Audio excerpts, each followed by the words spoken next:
take.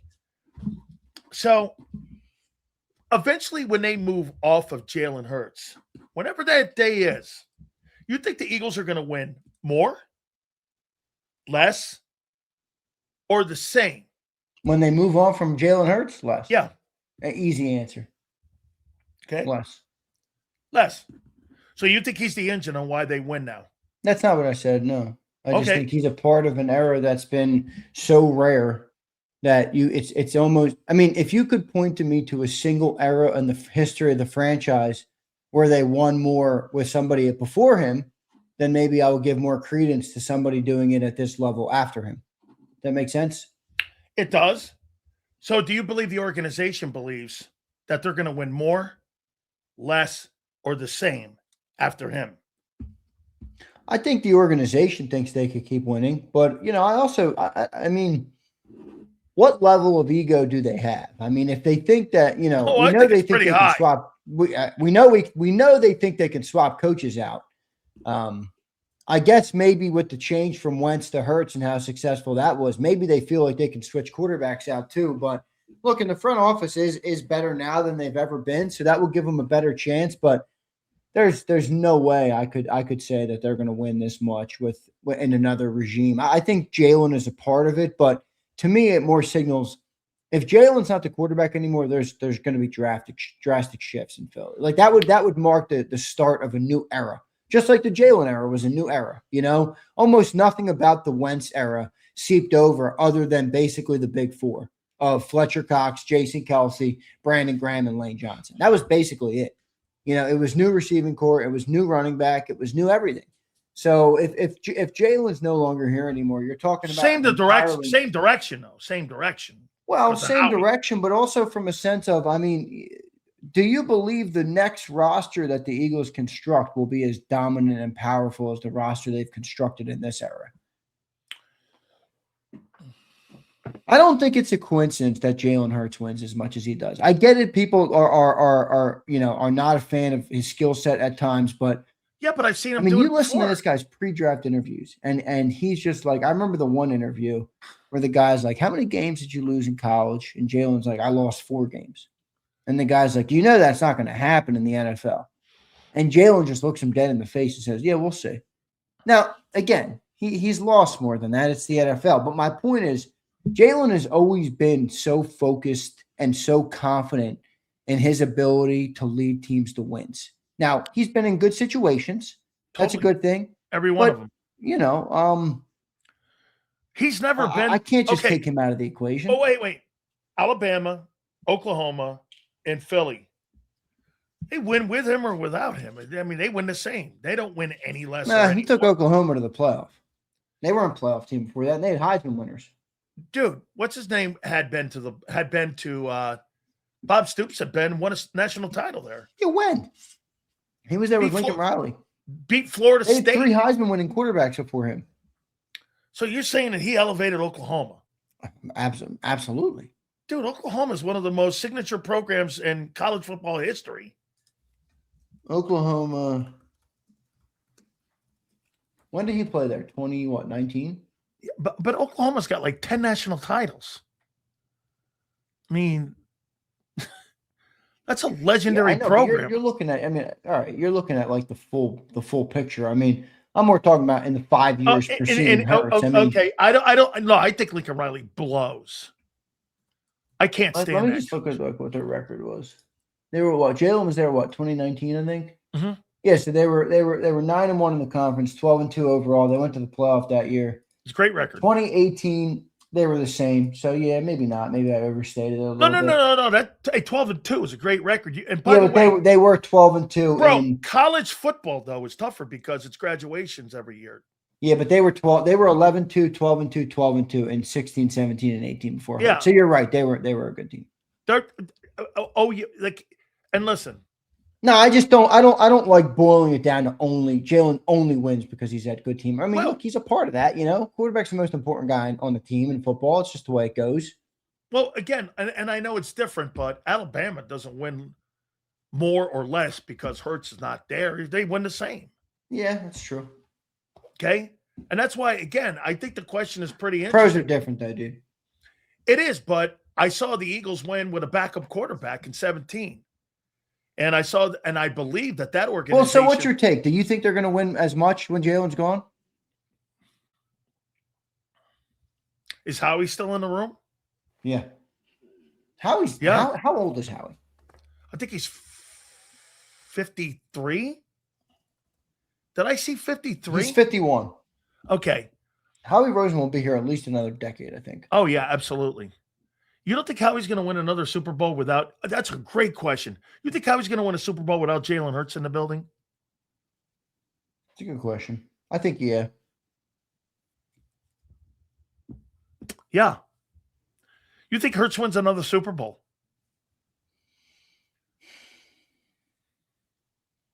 If I were a betting man, I probably wouldn't bet it, but I will not be surprised if he does. You know why I say, here's why I say no, not because of Hurts, because your old line's aging. Yeah, and that's part of the team dynamic. But that's right. Not because of him, Zander, but because the offense is regressing at a rapid pace. I mean, at a rapid pace. You lose AJ. Right? I agree. I don't think you give Hurts enough credit for what he does to win games. Yeah, because I don't think he's the centerpiece of why. Yeah, but you can do things to help your team win games in incremental ways without being the centerpiece. For example, I think back, and against college, way different. But you remember the game where he was on the bench the whole year? They were down 28-21. Tua went down. Title game. SEC title game versus Georgia.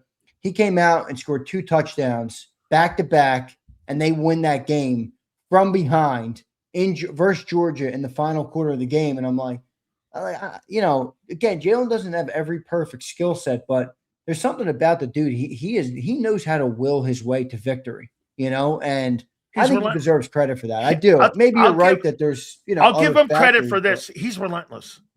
He's relentless. And I think he's a great winner. I do. I think he's a great winner. I think being relentless is a massive thing to have as an athlete.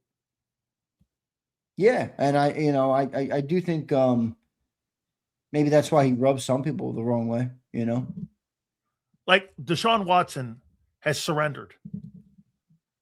There's quarterback Wentz surrendered, right?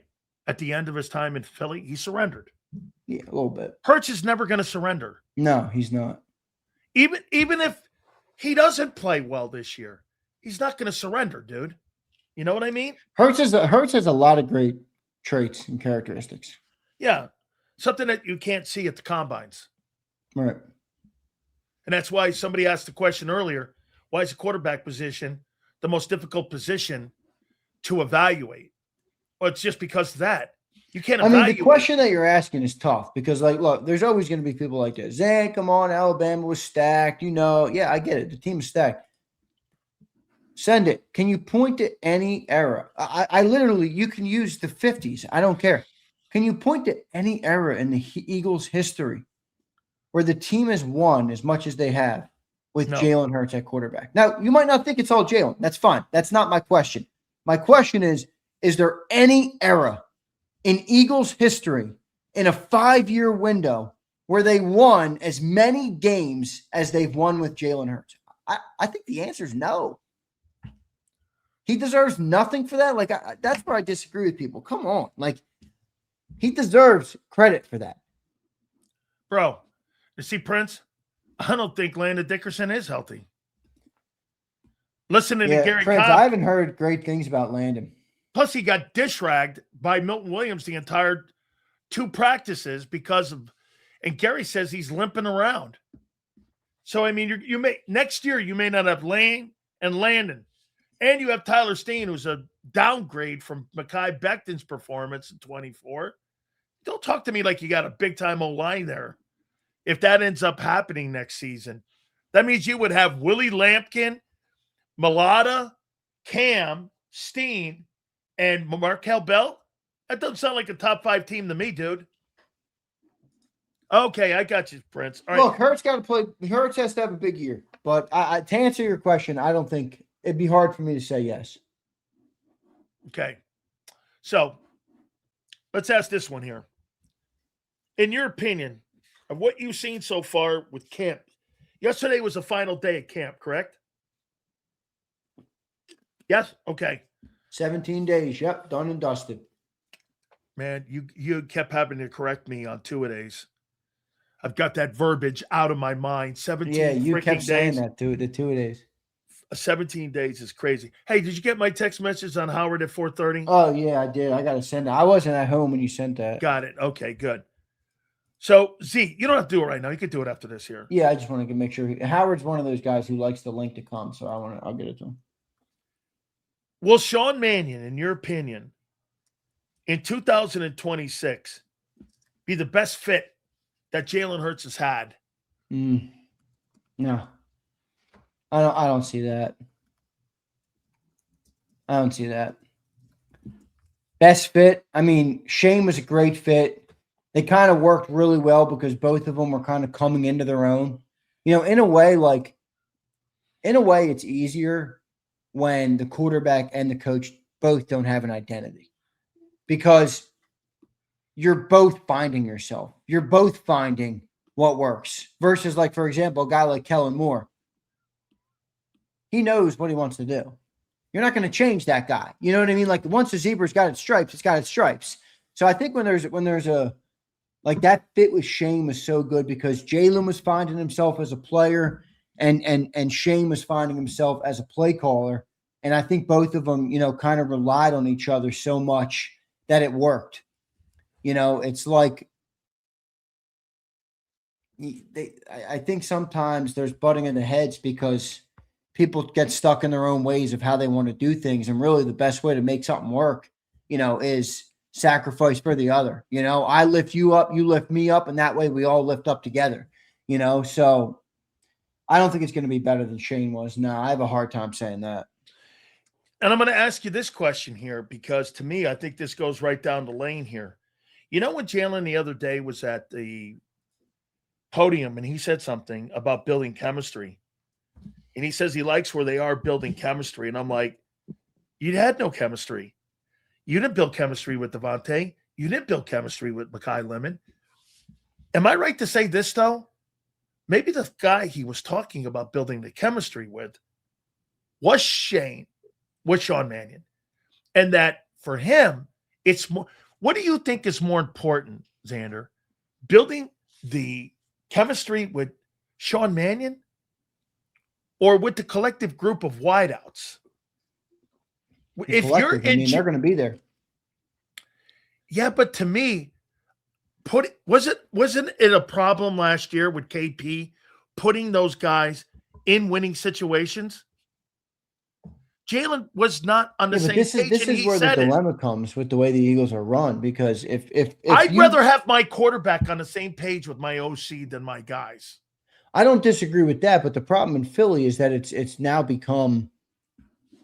Like, for example, if Jalen gets on the same page with Mannion, and let's say they go to the NFC Championship game or whatever, Mannion's probably going to get hired and be gone. Versus AJ or Jalen's still going to line up with Devontae Smith next year. He's still going to line up with Mekhi Lemon next year. He's still going to line up with, you know, I think maybe Goddard, who knows, Saquon. Yeah, but so that's the only common denominator in this league. Yeah, but when you have a different, we now have seen this because it's been enough of a test, right? Well, just because you have the same guys in the building, if you don't have the same voice in the building, you're not getting the same result. Every year that Jalen Hurts has been a starting quarterback has had a different voice in his ear, right? And all 5 years have had different results. He's never been the same quarterback year in and year out. No, I know. And that's challenging for him to do. That's challenging for anybody to do in any job. Correct. I agree. Okay, so to me, Z, I'd rather have him on the page. Dude, get us in a position to play. Then player accountability has to take over. Do your fucking job, guy. Show up. Make a play. Go play. Players overplay. But a coach can matter if you're putting him in poor situations. Kevin Patullo was a great example of this. He knew how to draw up X's and O's, right? He could draw up a pass route. He could draw up offensive play. Could he call it, though? No. So when I heard Jalen say that, I was going to kill him on it going, you didn't build any chemistry up with anybody this camp. You built up, but maybe you did build it up with somebody. Maybe you've built it up with this new OC. And maybe you and him. It does seem like Jalen. Yeah, I think it does seem like this they guy. like each other. Yeah, I think that's a big deal. But remember, there could be some like self-serving things just there from a sense of Jalen knows he has to have a better relationship this time. Like even if he doesn't like him, he can't treat it like he did Patullo because so you think he's got to be more engaged instead of just being a player. Yeah, I think he knows that. Maybe that's what he learned last year. I mean, and that would be a good thing to learn. But it does seem like he likes the way that Sean is communicating with him. I wonder also, Zander, if it gets to a point where Jalen Hurts finally says this, hey, Nick, shut the fuck up and let me and him take care of this. We got this here too. Now, I remember Jalen is he's a coach's kid. He's not the type of dude that would upset the order of business, even if he disagrees with it. That's my opinion of him. And I don't think that's a bad thing. I just don't think Jalen is, I don't think he's that type of guy. I think he's bought into the collective and he says that. And I think he believes it to the point where I don't think he would say that to the head coach. I'm going to give you an example, and you tell me if you think a quarterback should act like this. I wonder if how many people saw this too. This was a couple years ago, Zander. This was on the Kansas City sideline. Eric Bieniemy comes over to the sidelines on Mahomes, and he's showing him a play. And Mahomes went like this. He turned his head, and he just went like this. That shit's stupid. And all of a sudden, he took the headsets off, and he gave him the playbook, Eric Bieniemy, and went like this. And Andy had to come over and go like this. Hey, you too. And Mahomes walked away. Well, Bieniemy that year was replaced. And he was replaced, and he went on that little tour that everyone thought he was going to get head coaching jobs. He never even got a fucking sniff to anything because the guy was a clipboard holder in Kansas City, and he's back being a clipboard holder in Kansas City again. But Mahomes looked at him and went, that fucking play sucks. And you saw him say that, and he takes the headsets off, gives them to Mahomes. Mahomes goes, fuck you, walks away. Andy comes over and says, whoa. He replaced him that offseason. When does it get to a point where, Jalen Hurts takes more control of the sidelines, the direction of the football team, and have to worry about – I don't want Jalen to have to worry about a coordinator next year. I want Jalen to be more of this should be Jalen's offense, I agree. Sean Mannion's offense. I know what you're saying. Like Tom Brady took control, Yeah. Whether it was Bill O'Brien, whether it was Josh McDaniels, that was Tom Brady's fucking offense. Right. He's over on the offensive sideline screaming at the O-line or Amendola to run a route. Well, I do wonder, it's a good point. I mean, you would want to see Jalen take that type of step forward in terms of owning it. Maybe he doesn't feel as concrete on his standing in the organization as he once did. And maybe they make him feel like that on purpose. Well, maybe, they didn't give him the new contract. You would think if they were as locked in on his vision for the future, they would re-up the deal. They wouldn't wait. Why wait? The price is going up, So I don't know. I mean, there's a lot there, but I would agree with you that I think I'd like to see Jalen take more steps forward in that regard. Oh, take ownership of it. Because you're going to be the only common denominator, success or failure. Failure, maybe not, but we'll see. That's right. All right, Z, here's another one. 2026 Philadelphia Eagles schedule. What will be the biggest challenge on this schedule, in your opinion? Let me look at it. Let me pull up the Eagles schedule. If you're looking at a football team, I got one, and I don't think it's really that hard. First 2 weeks are a cakewalk. Commanders team's brutal. Did you hear what the Commanders writer wrote about the Commanders? Yeah, their roster's not looking very good right now. They're in already their offensive line's destroyed. Yeah, they're in panic. The Bears, I think, are going to be good. The Bears and the Rams are going to be good. I think 3, 4, and 5 is a good little stretch there. Bears, Rams, Jaguars. One team on this schedule that will be the biggest challenge. It's Seahawks, Texans, 49ers. That's the toughest stretch probably right there. weeks, whatever, 15, 16, 17. Probably the Texans, because they'll be a tough team to run against. Okay. For me, I don't really think it's close. I think the biggest challenge on this schedule will be the Dallas Cowboys. Play them twice. They're building their team to stop you. All moves have been made. Hired a guy off your staff defensively. They've improved. Mark Holmes, you're drinking the Mark Holmes juice. No, I didn't say they're going to win a Super Bowl. Hey, bro, Cowboys have no struggles against you guys. They don't struggle against the Eagles. They struggle against the Cardinals. I mean, those other shitty teams, they don't struggle against Philly. I mean, I do think the Cowboys always play us tough. I mean, they just do. They always do. I mean, so it'll be a challenge. But the challenge for the Cowboys is going to be outside of Philly.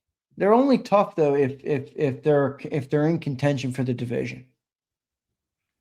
Because if they're not, I mean, I said your schedule, the biggest challenge. You play them twice. That team plays you well. Of all the teams on your schedule, Cowboys play you better than the Rams. Rams don't play you as well as the Cowboys do. In my 5 years covering, outside of when Dak was not on the field and they had Cooper Rush in there, the Cowboys played the Eagles tougher than any other team outside of the Buccaneers. The Bucs and the Cowboys play you guys tough during the Sirianni era. Would you agree?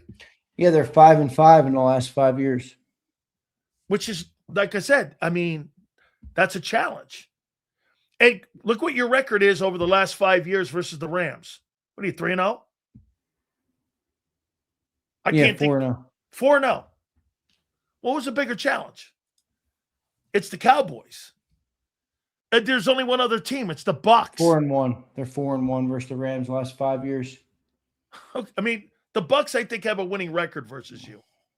I think the Bucs are 3-2 under Baker Mayfield.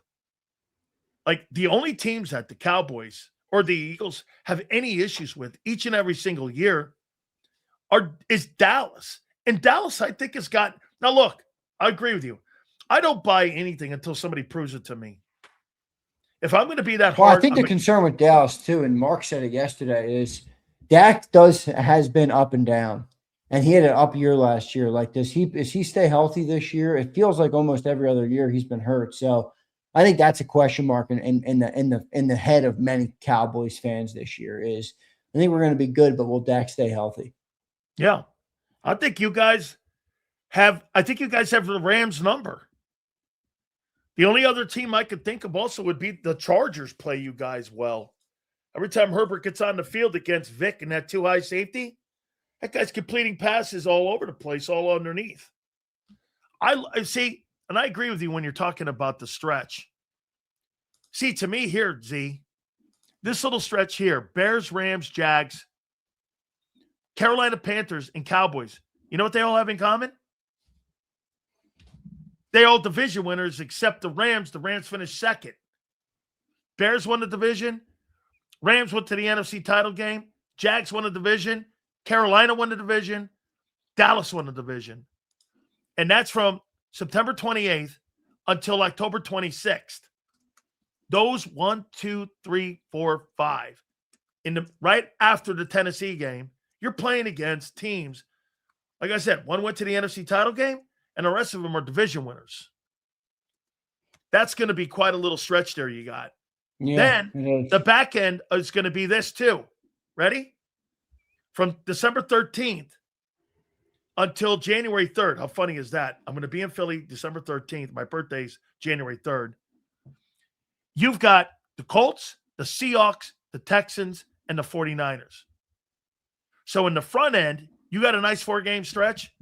And in the back end after the bye, I don't know, maybe you had – actually, if you think about it, after your bye, you've got Pittsburgh, playoff team, Cowboys, the Cardinals, the Colts, the Seahawks, the Texans, and the 49ers, and you finish off with the Giants. That's a pretty good run starting November 22nd until January 3rd. You think your offense is hitting on all cylinders Before the bye or after the bye? Which is November 15th. What was the question? Before or after the bye for what? Do you think your offense is hitting on all cylinders? Well, it has to be after the bye. Shit, man, you don't want it to be hitting before and then fall off. I mean, you want it to slowly acclimate and then hit its stride after the bye for sure. That's a no-brainer to me. Okay. All right. There was a comment that Vic made that I want to ask you about. And I kind of broached this yesterday with you, and I want to just get clarity with you, Z, on this. Vic Fangio said something about his depth, and he said this, and I get it, and I'm not rehashing your answer, putting on top of another question here. But Vic Fangio was asked the question on who he's going to keep, and he went, oh, wait, I don't know. That's up to Nick and up to Howie on who we keep. It's not up to me. Vic has no say on that side of the ball, too? On who makes the ball team? No. I told you this. You don't want to believe me. Vic has to put out there who Howie wants on the roster. Who do you think has more clarity on what player is better than the other? Vic. Okay. So, but Vic doesn't. But business gets in the way. Vic doesn't balance it. I got it. Again, you just got done telling me that. Wait. How great But Howie is with roster building. So, but wait. Okay, fair enough. So business gets in the way of clarity. Sills, yes, it's the NFL. Okay, all right. Was Milton Williams better than Moro Ojomo? Yeah, they couldn't keep him. Okay. There's business. I mean, it's the NFL. It's not college. Yeah. Okay. Not every organization is run like that. Okay. Yeah, but not every organization is nearly as successful as the Eagles. So what's the response to that? Okay, so when you say that, and I keep asking this to you, and you disagree with me, I think you've left a couple more opportunities for a Super Bowl on the table because of that mentality. I do. Well, that's, in a way, it's fairy tale thinking. I mean, it's assumption. There's no way to. What happened last year? What? You had the same personnel you're bringing back just about. What's going to be different this year than last year? Health? Well, yeah. I mean, offensive efficiency, hopefully. Okay. And then these are the same people. These are the same people. Well, yeah. I mean, but just because you have the same people doesn't mean you have the same results. Okay, I got it. I know that. Yeah, I mean, what's going to be different? Well, they need to play better on offense. I think their defense is hopefully going to be better, but I'm not exactly sure. Run game hopefully can be a little bit better, and that should lead to some better results. I mean, if you're not leading the league in 3 and outs, then shit, you should be more successful. Okay. All right. Will Sirianni have the patience this year that he didn't have with Jeff Stoutland? With Sean Mannion? I think it was the other way around. Okay. Well, there was a conflict in the coaching staff. Yeah, definitely. Okay. Jeff didn't want to run. Jeff didn't want to change. Okay. Nick wanted to. That change is going to be very – so what's Sirianni's role in 2026 with this new coaching staff on offense going to be? What's his role? What's his role? This is a trick question by Sileo. It is. It's a trick question. What do you mean it's a trick question? What is his role going to be? He's not a play calling head coach. I mean, he sets the direction of the franchise. Okay. He sets the direction of the franchise. So what was the setting of the franchise's direction a year ago? That will be different this year.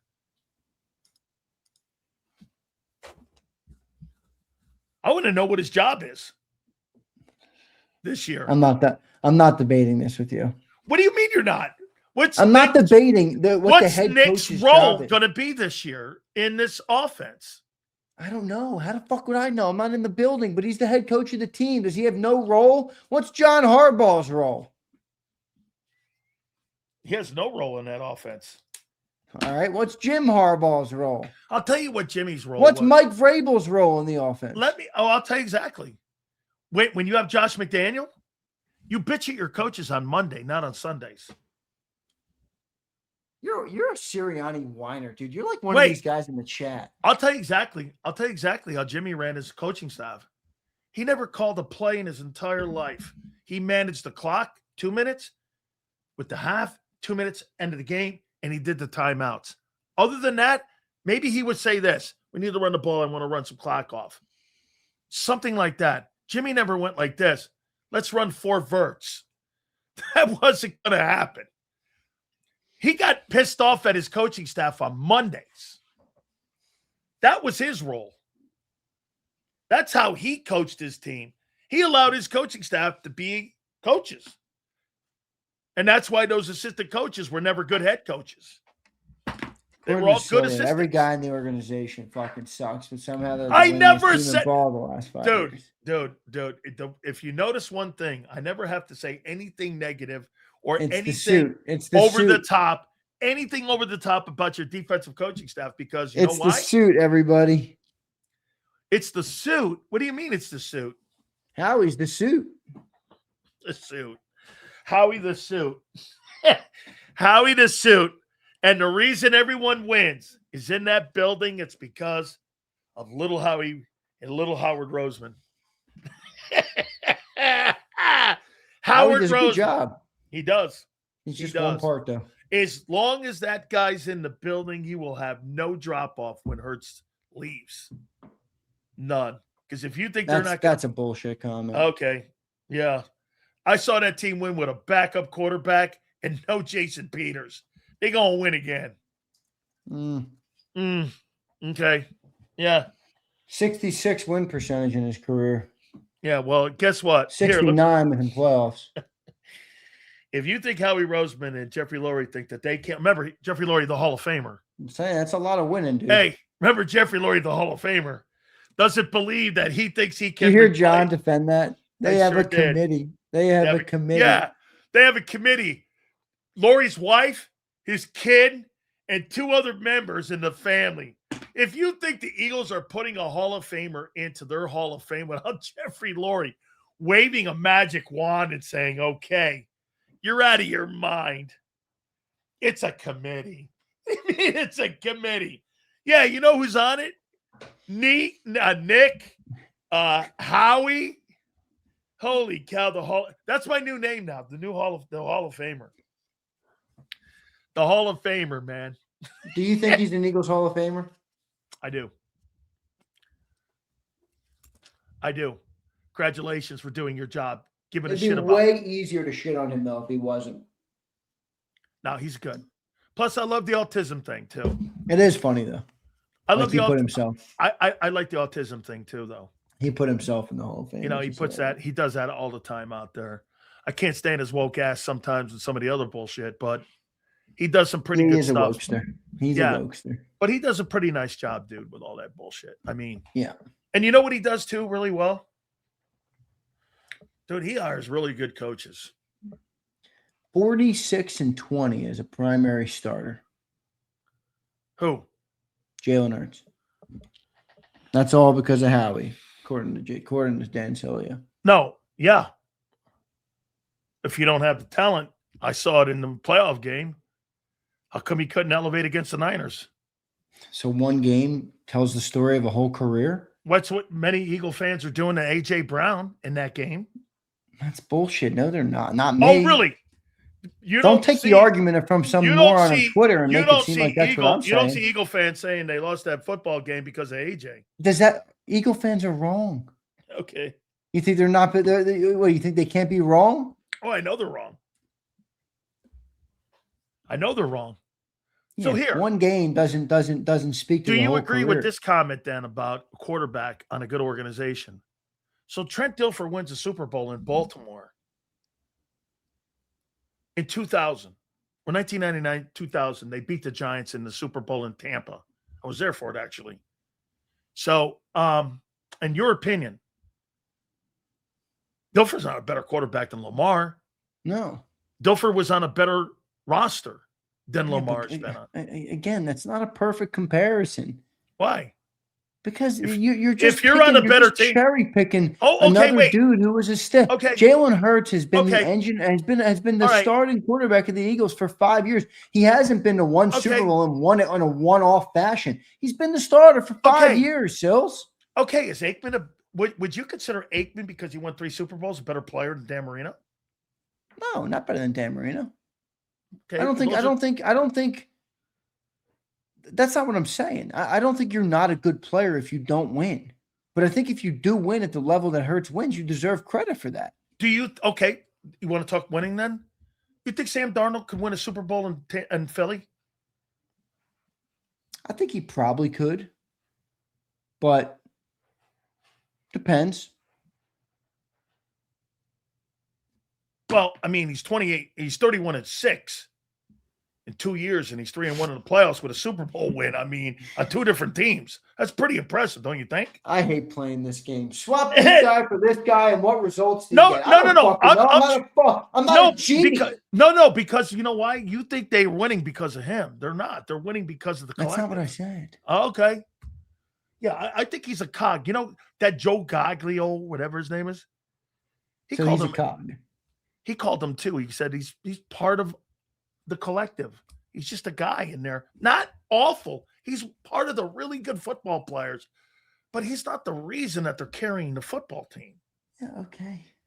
I'd rather have Jalen Hurts' career and have that be said than be the cog like Josh Allen and not have near the level of success. Dude, Josh Allen and Jalen Hurts are not compatible with one another. I never said they were. Okay, yeah. One guy is... I'm of the belief that Josh is probably the best one of the best, maybe, if not the top 2 or 3 quarterback in the league right now. Yeah. My point is that that winning at the level, winning with the amount of wins that Jalen and the Eagles have accomplished is too big to overcome and look at it like a Trent Dilfer or somebody that you equated it to. It's not that. I don't think it's that. You don't have 5 years of unprecedented success. You don't have 5 years of the best winning percentage of any team in the National Football League, and the quarterback just has nothing to do with it. No. I mean, sure, he's a cog. It's a good system. But that's what you need to win in the NFL. You need a good system, a good team. Why hasn't Josh Allen won? Well, the GM's been spotty. The play calling has been spotty. Whatever you want to chalk it up to. You need a good system. But Hurts has still done his part in a big way. Could he be better? Sure. Everybody can be better. But I think it's reached the level to me where I'm not going to look at the level of success that Hurts has had and dumb it down to, oh, well, it's only because Howie Roseman's a good general manager. I don't see that. So one last thing before I get to Howard here. So when you look at just individually compared to the collective and him fitting into the collective, you think there's 2 different conversations? Because when you look at him as an individual, you see a pretty good football player. You see a really good football player.